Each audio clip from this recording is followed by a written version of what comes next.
Jenna Gies used to be a normal teenager until one day something happened to her. Something that made her different from everyone else. She got bitten by a bat. It was just a little bite, but that bite changed her whole life. And now I'm here to meet her personally and know more about her story. So, Jenna, tell me how you got rabies, what you did then, just basically your story. Well, the stories of how I got rabies happened when I was only a teen. I was in a church, and when I came out of the church, I saw an injured bat. And I felt bad for it, so I took care of it. And then, soon it bit my finger, and the bud was so small that I just forgot about it because it was just so small. That was a grave mistake, because then I started having some weird psychological symptoms and weird hallucinations, and soon I even lost consciousness, which scared my mom, so she took me to the doctor. And the results worried my doctors a lot, and they said I had rabies and I was going to die with a certain death. But while the doctors have given up, there was one doctor who never gave up, and his name was Dr. Willoughby. I must say he's a very risky person because he did something very dangerous. He put me into coma for 10 days, and after I woke up, I recognized my mother, and what can I say? I lived. Okay. What did you feel when you found out your daughter had rabies? When I heard the diagnosis, I became upset. I couldn't move. I couldn't breathe. I was completely destroyed because my daughter was going to die.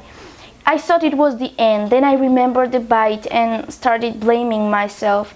I thought this diagnosis was my fault and I couldn't change it. It was the worst moment of my life. Could you please answer the same question?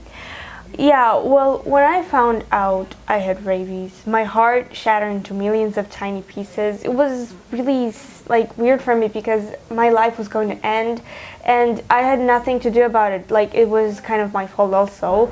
And my life was going to end soon, and I had so much to do in my life. I was planning so much, but I couldn't do anything, so I just had to give up because that's just how life worked. Why did you agree on this procedure?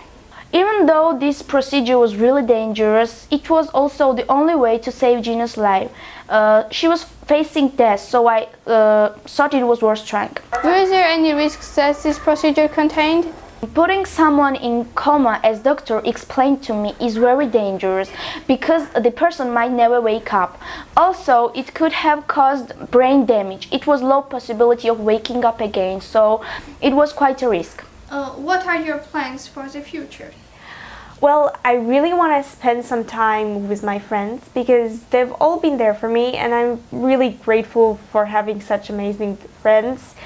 But what I'm intending to do is just visit some kids who have rabies because I know how they feel. I know what it's like to have rabies and you're gonna die. So I really want them to, I really want to encourage them to live and never give up. But currently I'm still making plans for the future. You have great plans so far. It was nice to meet you. For us too. Thanks for inviting. You're welcome. We just talked to Jenna Gies and her mother. I'll remind you that she's the first unvaccinated human that survived rabies.